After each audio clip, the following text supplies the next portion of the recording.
Welcome to this video, where we will have a look at Visual Studio Code, not Visual Studio.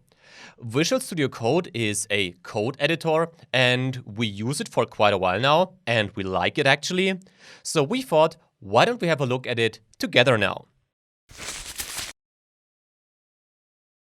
Now, as I said, Visual Studio Code is a code editor, and it's positioned kind of in between text editors like Atom and real IDEs like Visual Studio. This means it has all these text editor functions that you would expect when writing code, but it also comes with some selected IDE features for debugging, for example. So it's kind of a nice hybrid, as I would say. The cool thing is that Visual Studio Code is for free and that it's available for all platforms, so Windows, Mac OS or Linux. You can download Visual Studio Code right here on code.visualstudio.com, and after you downloaded and installed Visual Studio Code, you should see something like this right here, this welcome screen. Now, we will have a look at the interface in a few seconds, but let's first open our first project in Visual Studio Code. And for that, you can either select Open Folder right here in this Start area, or you simply go to File and right here, Open, like that. If you do that, you can navigate to a folder of your choice, so either an existing project, like this one in my case, or we can simply create a new folder, and by that a new project in the end, by adding or by pressing New Folder and maybe name it Project 2, because we have really creative naming conventions, like that. So here now selected Project 2, press Open, and here it is. Here we have our project opened in Visual Studio Code. Let's close this welcome screen now. This is something we can change in the settings, by the way. We'll also have a look at that throughout this video. And we can also right-click right here to hide the open editors. Also something we can change in the settings. So as you can imagine already, Visual Studio Code is quite customizable, apparently. Right now I'm here in this sidebar, and if I click right here onto this symbol, I can create a new file, and let's maybe name it index.html. This might be a good starting point. After pressing enter, we can see that the file was opened in that tab right here. And here I can now enter something like HTML. And you can already see that Visual Studio Code comes with integrated tools for auto-completion and for making writing our code a bit more convenient. Now, I won't dive into the technical details behind these tools. The important thing is that we have Emmet integrated right here, which helps us to autocomplete our code, as we will see it right here in a few seconds. And we also have IntelliSense, not intelligence, IntelliSense, which also helps us to autocomplete our code, especially for JavaScript and TypeScript. This is where it comes implemented already or built in already when you download Visual Studio Code. And this IntelliSense helps you to kind of get suggestions how your code could continue from a logical perspective. Also something we'll see throughout this video. But for the moment, let's simply select HTML5 right here and press tab, and voila. As you can see, we immediately created our HTML skeleton right here. Whoops, like that. Now right here we could, for example, add a div like that. And as you can see, you again get these Emmet abbreviations, and if we press enter and enter H, you can see you get a lot more suggestions right here. And if I now select the H1 tag and write hello, well, then we created our first HTML file in a few seconds. Quite cool, actually. We can also add another file, of course, if we want to, right here, maybe call it style.css, something like that. Or we could also add a new folder by clicking right here and maybe call it, well, images, as you prefer, like this. Now, an interesting thing, if I close both of these files now, if I select it like this with a single click, you can see the file opens. And if I click the other file, the second file opens. But if I double click onto the file like this and like that, you can open both files simultaneously. Also quite a nice feature, which allows us to navigate a bit quicker through these files right here. Talking about opening the files simultaneously, if you go right here to this View menu right there, and now go down right here to Split Editor. Well, if you click onto that, then you can see that you can open two editors at the same time. And we can, for example, select this one and double-click the style.css file. And if we now close this file, the index.html file and the style.css file right here, you can see that we can work in both files simultaneously again. By the way, if you go to View right here and now go to Toggle Editor Group Layout, like that, then you can see that the two files are now displayed below each other, not next to each other anymore. You can also add more than two files right here. This is up to you in the end. And if you don't want to have this view, then you can simply click right here to close the file and to have the single file view once again. Now, talking about this view menu right here, we can see that we have a lot of different commands. I will not dive into all of these. Feel free to play around right there. But you can see that we have this Explorer, Search, SCM, Debug, and Extension menus, and some corresponding shortcuts. Now, this is actually our activity bar, the bar right here, this one. At the moment, we are in the Explorer. This is our main working folder where we have our files, our project, and our code. Below that, we have a search option where we can see hello is selected automatically. So we can, for example, enter H1 and press enter. And we can see that both the H1 opening and closing tag are highlighted right here. So this is the search option that we have. We also have a source control implemented into Visual Studio Code. This means we can add Git right here and manage our project with Git in Visual Studio Code. We'll have a closer look at Git in a separate video on this channel. The next thing we have in our activity bar is debugging. This simply comes with some, debugging feature as you would expect it. You can set breakpoints in your code to see where certain issues might be coming from. We also use this debugging feature in our courses, by the way, not in all of them, but in a lot of courses. So in case you saw one of our courses, you might have seen this debugging feature. The last option is a really important one also, and also an activity we will have a look at in this video. This is the extensions activity. Visual Studio Code comes with a lot of integrated built-in functions. I talked about Emmet and this IntelliSense in the beginning. But the main default support is for HTML, CSS, JavaScript, and TypeScript. But you can, of course, also work with frameworks like Angular or React, or with languages like Python in Visual Studio Code. And for that, you can install different extensions, and with that, also get all these convenience features like auto-completion, and a lot more just by installing these extensions. Something we will have a look at in a few minutes also. So we can go back to our Explorer menu actually, and now have a look at what else we can see on our screen. And this is actually just this status bar down here. This is not too spectacular as I think. The nice feature we have right here is, if we click into this left part, is that we can open this panel right there, which comes with 4 different ribbons: problems, output, the debug console, and more interestingly, the terminal. Visual Studio Code comes with an integrated terminal. This means if you open the terminal right here inside the code editor, it already automatically navigated into your project folder, which is quite cool and quite convenient. Additionally, if you want to run a development server, for example, and need more than one terminal therefore, you can also add additional terminals by clicking right here, and then you can switch between the terminals right here in this menu. So also something that is quite nice actually, and that comes with Visual Studio Code by default. Let's close that though, and let's go back to this view menu right here once again, because as you can see down here, you can also customize the way the interface is displayed right here in Visual Studio Code. You can, for example, hide this status bar down here, and as you can see, this bar at the bottom of the page now disappeared. You can bring it back immediately, of course, by clicking right there. Feel free to play around right here to customize your Visual Studio Code experience in the end. Now, as we talk about customization, we can of course also change the look of Visual Studio Code in general. For that, we can simply go up here into this upper bar once again, and now go to Code, Preferences, and Color Theme. And now you see that we again moved up here, opened the menu, selected something, and that's not really a convenient approach, as I would say. And the good thing is that in Visual Studio Code, we have a better way to navigate in Visual Studio Code and also to execute different commands. We have the so-called command palette.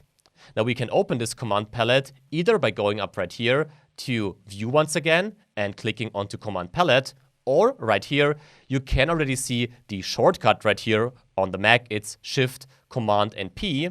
And if I press that right now like this, then you can see that this, command palette opens. And if you now think back about this color theme that we saw in the menu, we can simply enter that right here. And here it is. We can now, of course, navigate right here, but we can select the preferences color theme, press enter, and now simply switch between different default color themes Visual Studio Code ships with. Well, it's up on you to decide which one you like. There are some which are beautiful, some which are probably less beautiful, like maybe this one. But we always use this dark plus theme right here as the default. So let's press enter. And as you can see, this is still the theme we used so far. We are not limited to the theme in general though. We can also customize our icons, for example. So these icons right here next to our files. Let's again open the command palette by pressing Shift, Command, and P. And now enter simply icon. And we can see right here, preferences, file icon theme. This seems to be interesting. And here we have 4 different options. We have none, and as you can see to the left, then we have no file icons. That was quite expected. Then we have minimal, which is this look right here. Or we have SETI, SETI I think. This is the default one that we have in Visual Studio Code. But we have a more interesting option down here, install additional file icon themes. Now, if we press that, so enter, then you can see that we are back again in our extensions activity right here, and that the tag icon theme was added right here.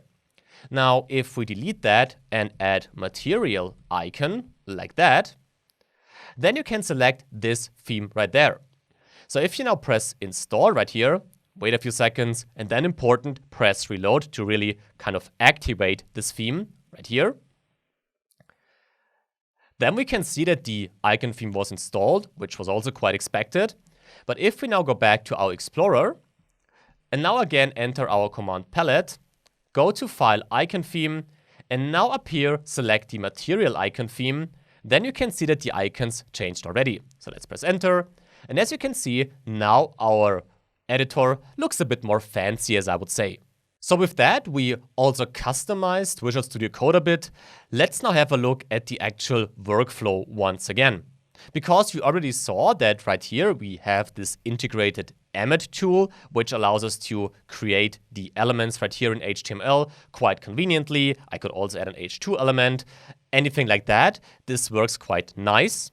The same thing is true for CSS. So if I, for example, add an H1 selector right here, as you can see like this, and then for example add display right here, you can see I get a lot of different things that I can add right here. For example, we could create flexbox right here. So this is all really convenient.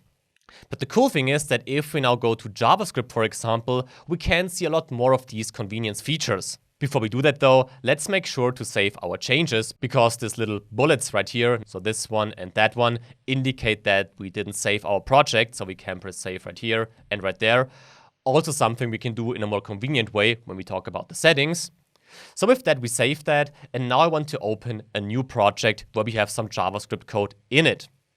For that, we can simply go right here to File, and now press New Window. If we click onto that, well, as expected, a new window is opening, and now we can press Open Folder once again, and now select Project 1 in my case. This could be any project you have. The important thing is that you have some JavaScript code in it if you want to follow along right here. Now let's open this project like this, and as you can see, this is again an index.html file, a CSS file, and a JavaScript file right here. And if we now have a look at the JavaScript code, we can also see the workflow in Visual Studio Code a bit better. Because let's say we want to declare another variable. So let's declare a var, let's say just testing equals. Now I add document. You can see I can select it right here and press tab. And now I enter the dot. And now you can see that the code editor shows me a lot of different properties or methods that might be reasonable to add right here. In my case, I would like to add a query selector, so I press Q. And as you can see, we have different options right here, well, different methods starting with Q. In my case, I will use the query selector, and then I could select anything that I would like to have right here. So this is one thing where this IntelliSense feature or tool that we have right here can be helpful, especially for JavaScript and TypeScript in that case. So let's maybe delete that because I don't think we need it. But we also have more convenience features implemented. For example, if we hover to our event listener right here, as you can see, if you do that, you get a lot of information about this event listener. And even better, if we maybe just add a bit of space right here, you will see in a few seconds why I'm doing this. And now right-click onto Open Mobile. Important, Open Mobile is the function we defined right here.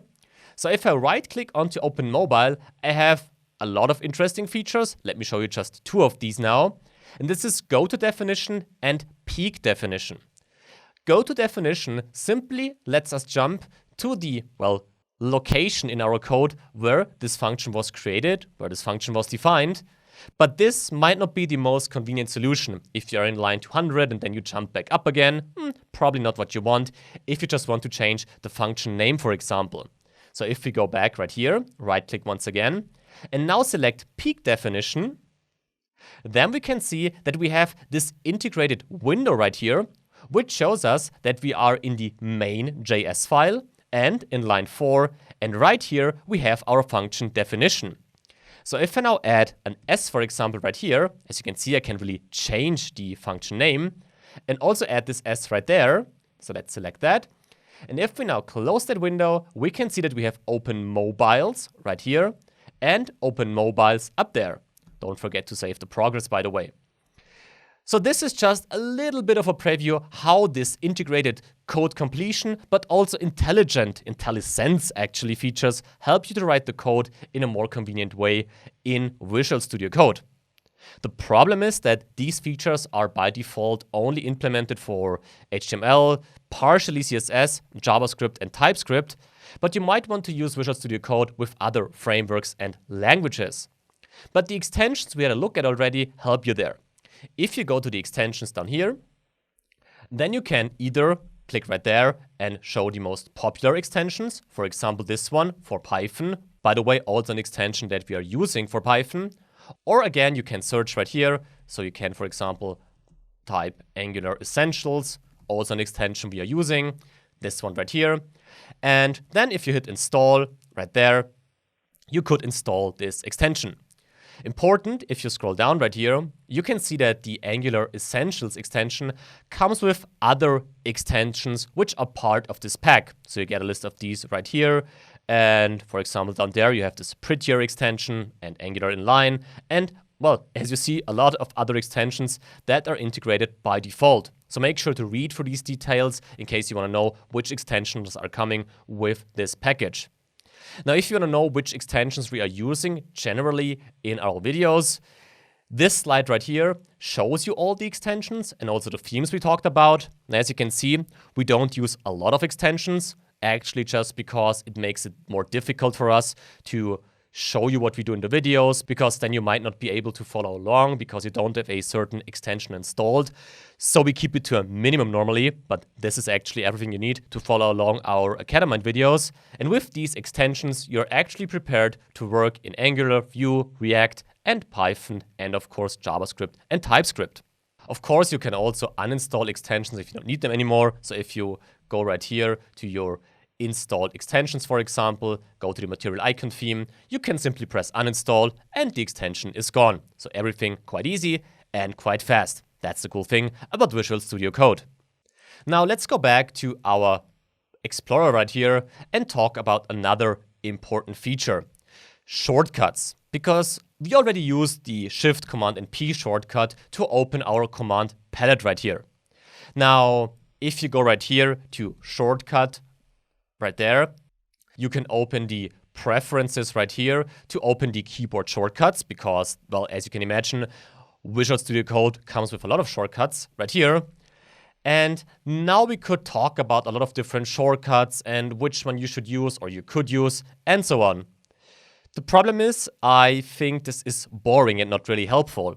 Therefore, I prepared an article, link can be found below the video, where you can find an overview of all the shortcuts we are using, and that might also be helpful for you. Nevertheless, I would like to quickly show you how you can work with these key bindings right here, because it's really helpful, to be honest. For example, we used the Shift, Command, and P shortcut. And as you can see, this can be simply entered right here, and then you have the Show All Commands key binding right there displayed. And if you click onto this pencil, you could change the key combination, or you can also double click right here, which would do the same thing. Another nice shortcut is if you enter integrated right here, integrated, then you can toggle the integrated terminal with this key binding, so basically like this, and the terminal would appear and disappear. So a lot of different shortcuts in there, but as I said, make sure to have a look at this article in case you want to find out more about these, or on the other hand, just play around right here by looking for specific keywords, and I'm sure you will find a shortcut that will be helpful for you. However, let's go back to our code quickly right here, and let me show you some quick things that might also be helpful when you work with text. For example, let's say you want to change the class name right here of our span. Then you can click right here. Let's say you want to add something at the beginning of this class name, and then you can simply press and hold Alt, and with that, you select all these different, positions in your code file at the same time. And you can now simply add awesome button, whatever you prefer, like this. So that's a nice convenience feature. Another nice convenience feature is if you select the span right here, you can see that Visual Studio Code automatically selects all the spans it identifies on this page of the code. If you now press Command and D, then you can simply select the second, the third, the fourth, the fifth, and the sixth span that you have right here on this page. And as you can imagine, if you now type div, for example, or a span, it will be changed simultaneously once again for all these tags that you selected. Also something really nice, and in case you're not sure what this feature is called, you can simply go to the keyboard shortcuts, enter Command D, and voila, here it is. It's add selection to next find match. So this is how you can easily get more convenient or comfortable with all these shortcuts that you have right here in Visual Studio Code. This is also true for code formatting. By the way, I told you I won't dive into shortcuts too much. I just want to show you some of these. Because if you say that the span is kind of not indented correctly, you can simply search for format like that. And you see format document is Shift, Alt, and F. So if we go back and simply press Shift, Alt, and F like this, voila, the entire HTML document is formatted. This does not work for CSS, by the way, so make sure to see if it works for the programming language you're using. In case it doesn't, have a look for extensions for this language. With that, it should be fine in the end. Now, we're almost done with the shortcuts, which I actually didn't want to have a look at. But there are two more things that I would like to show you because I think these are really important and make your lives a lot easier. The first shortcut is switching between the different files we have right here. Of course, we can do it like this and like that. That's one way. But another really convenient way is to simply press Command P, like that. If you keep the Command key pressed and press P to navigate through different files you want to select, and then release the Command key, you are in another file. And as you can see, this allows you to navigate quickly through the files of your project. Now, in case you want to switch to a project or recent project you created, you can simply press Control, not Command, Control R. And as you can see, you can switch between these two projects now in my case. So let's go to project 2, whoops, like that. And here we are. And we can switch back to project 1 also easily like that. Now you can find all of these shortcuts and how they work in the article I mentioned. With that, let me only add one important thing regarding the shortcuts. If you go to Help, you can find the keyboard shortcuts reference, which also gives you a nice overview of all the shortcuts available. Back to the editor though. Because we are almost done with our quick introduction to Visual Studio Code, there is only one last thing that I would like to have a look at, and these are the settings in Visual Studio Code. To open the settings, you can, again, use the command palette and enter settings right here. And if we go down, we can open the settings. Now we can quickly hide the sidebar by clicking right here. And now we see something really interesting. The first thing is we can search in the settings. As I said in the beginning, we have this welcome screen. You remember this one right here. So if we enter welcome right there, we can define what page should be displayed when we start Visual Studio Code or a new project in Visual Studio Code. If you click onto this pencil, then you can say that you don't want to display anything, so basically an empty project as we had it. You want to have this welcome page, or you want to have a new untitled file. Now I prefer to display nothing right here, so let's press none. And as you can see up here, we now have added none automatically. I hope you saw it like this. We now added this command right here automatically to our user settings. I'll come back to that in a few seconds. If I would change that now right here to welcome page, it would switch to welcome page and so on. So that's how you can easily change your settings right here. I also mentioned these open editors, this thing right here. This is also something we can change right here in our settings. Let's simply enter explorer.open.edit. I think this was right here. Here it is. So this command right here, Explorer Open Editors Visible, 9. If we now simply press right here, copy it to the settings, and then enter 9 to 0, like that, the open editors won't be displayed anymore. So also something which allows us to customize our user experience right here. The last option I would like to show you is this one right here, files.autosave. Down there, this one, so files autosave and also files autosave delay. These are options that allow you to customize the saving behavior of Visual Studio Code. I will keep it the way it is at the moment because that's how we normally work, but here also free to play around and find the right settings for you. So that's it about these settings in general, but, there is the but, we have this user settings and these workspace settings. And as you can see, the workspace settings are empty in my case. The user settings have some of the options integrated. This is an important core concept of Visual Studio Code now. The user settings apply to each Visual Studio Code instance on your machine. So if you open Visual Studio Code, these settings will be applied. But there is one exception. This exception are the workspace settings. If you define workspace settings, these settings will override your user settings. In my case right here, only for this specific project. So right here, I'm in this project 1. Let's try this out maybe.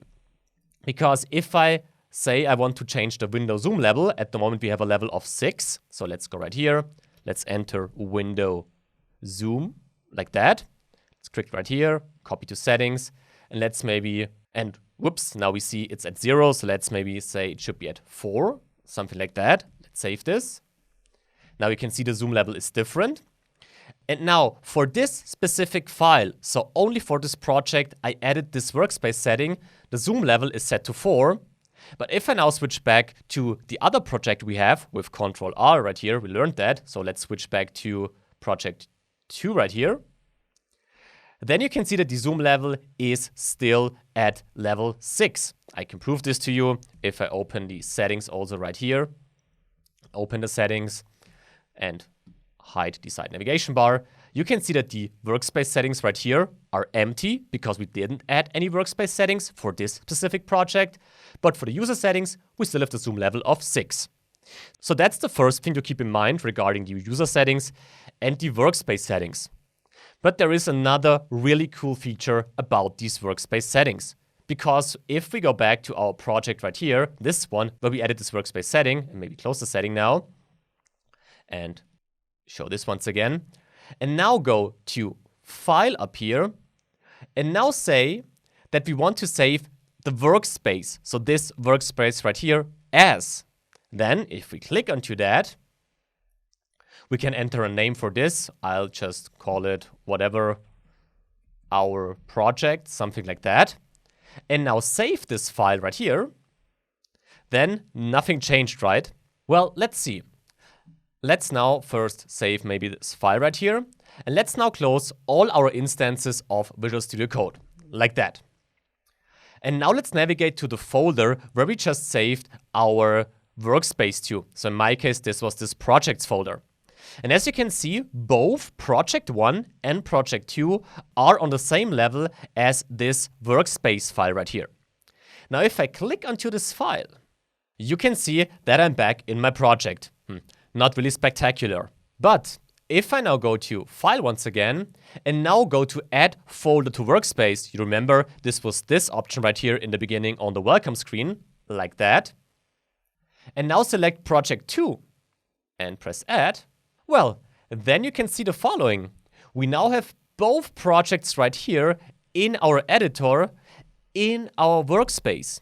But these projects are not connected. These are still separate projects, but we can access both in one Visual Studio Code instance. And the cool thing is that if I now go to Project 2 right here, you can see that the zoom level doesn't change, because right now we created a workspace setting, and the workspace is no longer a single file as it was in the beginning, but now the workspace contains these 2 or even more projects, and all these workspace settings apply to these projects. So if we open the settings once again, right here, we can see that the user settings are still with a zoom level of 6, so this should be zoomed in a bit more actually. But as we have the workspace settings set to a level of 4, the zoom is a bit decreased right here. So this is pretty cool actually, because this allows us now to simply manage our different projects with specific settings that we want to have. And by the way, if I now open a new Visual Studio Code project, so with new window, you can immediately see what's happening right here. We now have an empty project because that's what we defined in the settings. And if I now click right here onto File, Open, and if I now maybe create a project right here on this top level, let's say right here, and let's say this is my private projects, whatever folder, like that. So as you can see, this file for our workspace is inside the projects folder, and I created this folder right here, and I open this one. Then I have this folder, it's an empty folder, but as you can see, if I add a file quickly, index.html, you can see the zoom level is still at this level 6. But if I now switch back to the other project, so this workspace right here, and now again, go to Add Folder to Workspace, now select the private projects folder, like that, you can see that the private projects folder is now also part of this workspace with all these settings, but, and that's important, not connected to all the other projects. So that's a feature you can use for different projects. You can use this for the front end and the back end code of your project that might be in different locations on your drive, anything like that. But I think it's a really cool feature, so make sure to dive deeper into that, because I think it can make your life a lot easier in Visual Studio Code. So with that, we finished this introduction. Of course, Visual Studio Code offers a lot more, a lot of cool features, a lot of things to learn and explore depending on your project needs. So make sure to have a look at the official docs right here, where, well, you are guided through the entire process behind Visual Studio Code, how you can set it up, you can see the top extensions, get some first steps. You can even dive deeper in this user guide area, learn more about debugging, which we didn't have a look at so far. So all these cool features. And as you hopefully see, Max and myself, we really like Visual Studio Code a lot in the meanwhile. So in case you're looking for a new code editor, have a look if it fits your needs. And with that, as always, the only thing I can say is thanks a lot for watching, hope to see you in the next videos, and bye!